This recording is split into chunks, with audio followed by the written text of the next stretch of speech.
Montage PC à 700 €, ça faisait longtemps et c'est maintenant. Petit aperçu.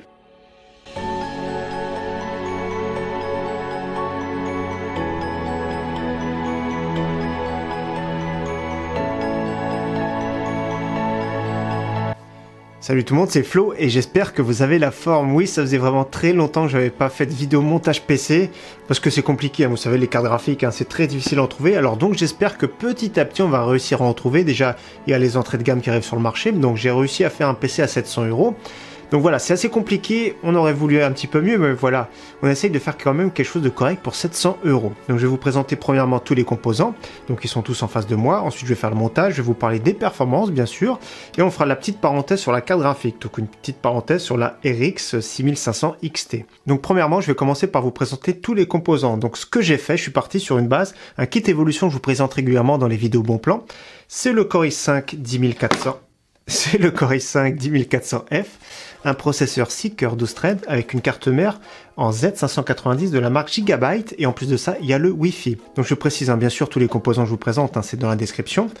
Donc ici la carte mère, j'ai déjà installé toute la plateforme, donc je vous montre en vidéo, il y a le Wi-Fi, il y a possibilité de faire évoluer également cette configuration, notamment ici un Core i5 10400F, plus tard on pourrait mettre sans problème un Core i7 11700K ou KF. Donc ici voilà une petite plateforme sympathique, format ATX, il y a tout ce qu'il faut au niveau de cette carte mère, c'est vraiment pas très cher, 269 €. Processeur Seeker 12 threads, j'ai rajouté de la RAM, j'ai rajouté 16 Go en DDR4 3200 de la marque Corsair, que j'ai directement mis dessus. Le petit ventirad que j'ai utilisé, c'est celui d'Intel d'origine, il est vraiment pas terrible. Après, pour 30 € de plus, ce sera un bonus, hein. Je mettrai bien sûr dans la description ceux qui me paraissent les plus pertinents pour aller dans cette configuration-là. Et également, on pourrait mettre sans problème un petit water cooling dessus. Mais il chauffe très peu, hein. Il n'est pas très bruyant ce PC, vous allez voir. Dans tous les cas, ici, c'est une plateforme excellente pour commencer dans ce type de budget.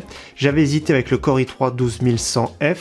Mais les cartes mères sont encore un petit peu chères, les B660, mais peut-être que plus tard, ça peut être une base intéressante pour les PC à moins de 700 € également. Donc très bonne plateforme, je trouve, qui permet de faire évoluer, donc ça c'est vraiment top. J'ai mis un petit SSD NVMe de 500 Go, donc directement dessus. Alors j'ai utilisé celui-ci, le Western Digital Blue. Après, des fois, il y a le Crucial P2 à 500 Go, dans la même gamme de prix, environ 45-50 € maximum. Donc après, si vous avez besoin d'un Tera, mettez un Tera directement. Vous pourrez rajouter directement dessus 3 NVMe sans problème. Donc une plateforme super intéressante pour un PC environ 700 € jusqu'à 1000 €. C'est vraiment pas mal du tout. Ça peut être bien également cette plateforme-là, partir sur la même base et mettre une carte graphique un peu plus performante du type RX 6600 pour faire un PC à environ 1050 €. Donc au niveau carte graphique, une petite nouveauté de chez AMD, donc nouveauté et qui fait, on va dire, beaucoup parler, cette carte graphique RX 6500 XT. Donc on va faire une petite parenthèse en parlant de la carte graphique. Déjà vous allez voir des tests, ça va être du 1080p qualité moyenne. Et donc ce sera vraiment la carte graphique que je vous recommande pour jouer plutôt 1080p qualité moyenne élevée suivant les jeux. Et il faut à tout prix une plateforme moderne pour en bénéficier, c'est-à-dire qu'il faut à tout prix du PCI Express 4.0, parce que les anciennes plateformes, PCI Express notamment 3.0, ça bride les performances. Donc au niveau performance, elle équivaut plus ou moins à une GTX 1650 Super, elle équivaut presque à l'ancienne génération, celle qui remplace la 5500 XT. Donc pour moi, cette carte graphique aurait dû s'appeler RX 6400, et elle aurait dû coûter entre 100-120 € maximum. Mais il faut prendre vraiment compte de la réalité du marché. C'est vrai que beaucoup ont comparé par rapport aux anciennes générations, mais c'est fini ce temps-là. Malheureusement, c'est fini. Aujourd'hui, ça va être difficile de revenir en arrière, voire impossible, d'avoir des cartes graphiques, notamment RX 570, qui étaient vraiment excellentes pour jouer à 1080p et qui coûtaient 120-130 €. Là, c'est fini ce temps-là, je pense. Donc d'ailleurs, moi, je l'ai acheté 269 € chez Cdiscount, et au cas où, je mettrai le lien également chez Infomax parce qu'ils nous offrent un petit coupon de moins 30 €. Donc ils ont un petit peu de stock de ce modèle Sapphire. Donc en face, qu'est-ce qu'il y a actuellement pour de ce budget-là, en dessous de 300 € on va dire? Il n'y a rien du tout, ça va être des GTX 1650, des 1050 Ti, la RTX 3050 qui sera sortie au moment où je vais publier la vidéo sera quand même plus chère. Donc en face actuellement il n'y a rien. C'est sûr que le prix idéal, on voit des offres à partir de 209 €, ce serait vraiment l'idéal, mais en ce moment il n'y a rien. Donc c'est pour ça qu'aujourd'hui je vous conseille pour un PC environ 700 € cette petite RX 6500 XT, bien sûr à condition de faire des concessions sur les détails graphiques et d'avoir une plateforme moderne. Pour alimenter le tout, j'ai trouvé une alimentation super intéressante de chez Color Master 550 watts, 80 plus bronze, qui est vraiment excellente. Donc c'est la version 2, 230V, qui est vraiment top. Donc 38 €, c'est vraiment excellent. 550 watts, c'est largement pour cette configuration-là. Vous allez voir qu'elle consomme très très peu.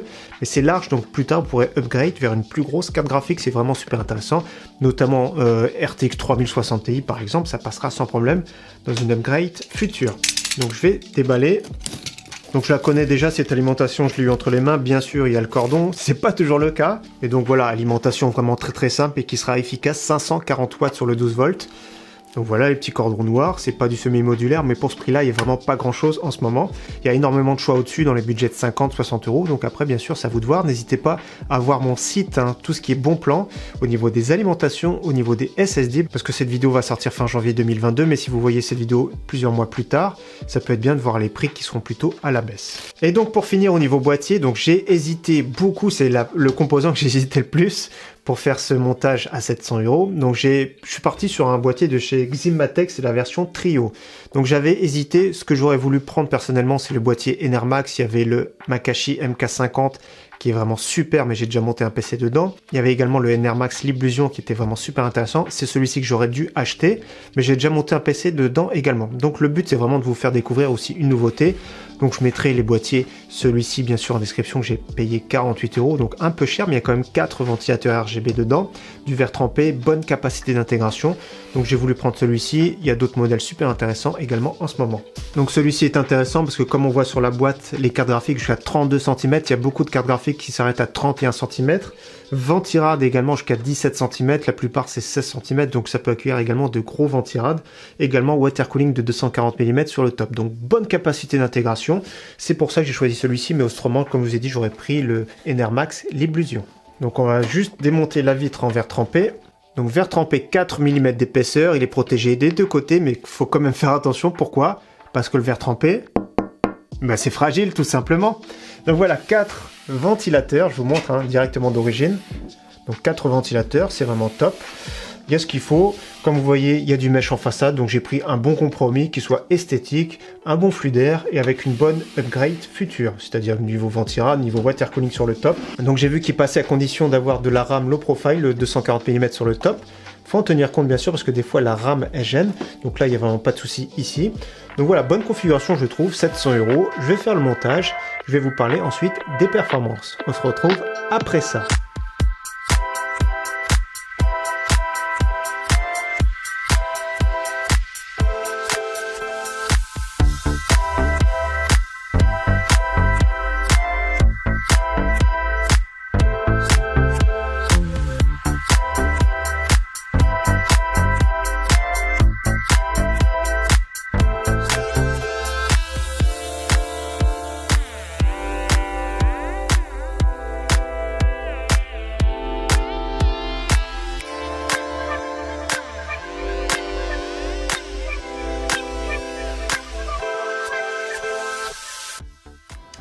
Alors montage terminé, ça s'est bien passé, le cable management ça passe hein, au niveau de l'arrière, c'est juste, hein, c'est pas extra. Donc ce boîtier, rien de spécial, sauf que faut faire attention, comme j'ai dit au niveau du water cooling, il faut vraiment de la RAM low profile pour mettre un petit water cooling sur le top. Les cycles d'éclairage, ce sont des cycles fixes, il y a un connecteur, je sais pas où il se connecte d'ailleurs pour gérer les cycles, hein, parce qu'il y a le bouton. Dans tous les cas, il reste joli, il reste silencieux, je regarde tout de suite. On a 35-36 décibels, franchement c'est vraiment pas mal, il est juste à côté. Ce qui est bien sur cette carte mère, c'est qu'il y a le Wi-Fi, tout ça, mise à jour du BIOS facilement avec le bouton. Voilà, c'est un PC qui est évolutif, je trouve qu'il est vraiment pas trop mal au niveau du look. Moi j'aime bien, comme je vous ai dit, les boîtiers Enermax aussi également, donc après vraiment c'est une question de goût. Je vous conseille bien sûr de mettre un ventirad, ce sera quand même beaucoup plus esthétique. Donc j'ai fait pas mal de tests sur environ une dizaine de jeux. J'ai pas mal testé déjà au niveau de la consommation maximum 150 watts. Alors cette configuration consomme vraiment très peu. Déjà le Core i5 qui consomme peu. Avec cette petite carte graphique, il n'y a vraiment pas de problème. Donc 150 watts, alimentation 550 watts. D'ailleurs l'alimentation, j'ai mis uniquement un connecteur ici, 8 broches, ça suffit largement sur le processeur.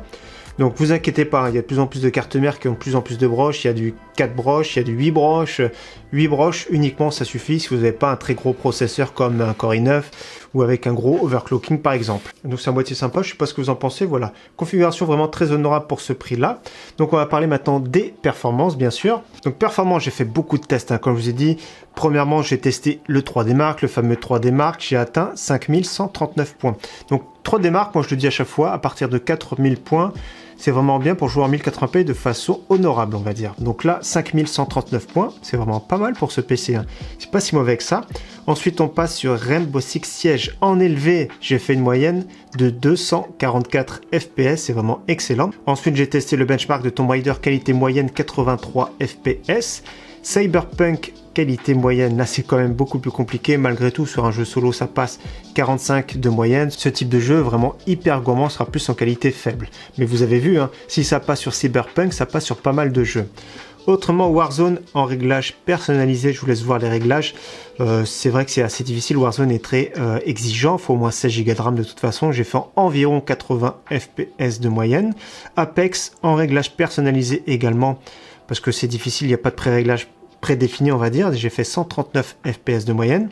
Fortnite en mode performance, je dépassais les 100 FPS de moyenne, donc le problème avec Fortnite c'est que ça fluctue vraiment beaucoup, ça peut être 70 FPS et dans les bâtiments à l'intérieur 250 FPS, donc pourquoi pas mettre un limiteur directement de FPS à 120, ça peut être raisonnable, ou suivant votre écran 144 Hz. Halo Infinite en pré-réglage moyen, j'ai fait 75 FPS de moyenne environ.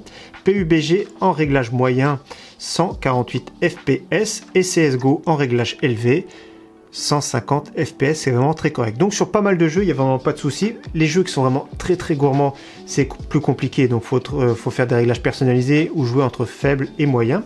Donc la plupart du temps, comme j'ai dit, hein, ce PC et cette carte graphique, c'est pour jouer en 1080p qualité moyen, élevé suivant les jeux, donc Valorant, ça peut être également CSGO, comme vous avez vu, il n'y a pas de souci. GTA 5 aussi, il n'y aura pas de souci, LOL, etc. Tout ce qui est MOBA, il n'y a vraiment pas de problème. Donc au niveau du look, n'hésitez pas à me partager dans les commentaires. Au niveau des performances, c'est très correct. Bien sûr, la condition, c'est de respecter du PCI Express 4.0 pour cette RX 6500 XT. Au niveau du bruit, c'est très raisonnable. Ce qui va accélérer, c'est surtout le ventilateur d'Intel d'origine. On va dire qu'il est en plus de ça, il est vraiment pas très joli. La carte graphique est semi-passive, c'est-à-dire qu'elle va être sur off, et d'un coup, quand elle va chauffer, elle va se mettre à accélérer. Donc après, le bruit, ça va être suivant le boîtier que vous allez choisir, et suivant le nombre des ventilateurs. Je rappelle, plus il y a de ventilateurs, plus ça fait de bruit. Donc ce PC, je l'ai payé moi personnellement 700 €, donc je mettrai tous les liens. Une licence de Windows environ 10 €, et également je mettrai le lien bien sûr. Donc 700 €, comme vous avez vu, début 2022, c'est possible, à condition bien sûr de trouver la carte graphique à pas trop cher, à moins de 300 €. Mais voilà, c'est quand même possible, ça fait plaisir. Donc petit à petit, ça revient. J'ai l'impression que les stocks de cartes graphiques reviennent tout doucement, les prix baissent tout doucement, légèrement. Donc au moment où je tourne la vidéo, la RTX 3050 n'est pas sortie, elle va être plus chère bien sûr, donc ça peut être bien pour des configurations. Dans les 900 €, la RTX 3050, ça peut être vraiment bien. En tout cas, comme d'habitude, hein, j'espère que ce type de vidéo vous aura plu. J'espère vous revoir très prochainement sur ma chaîne. Ciao, bye!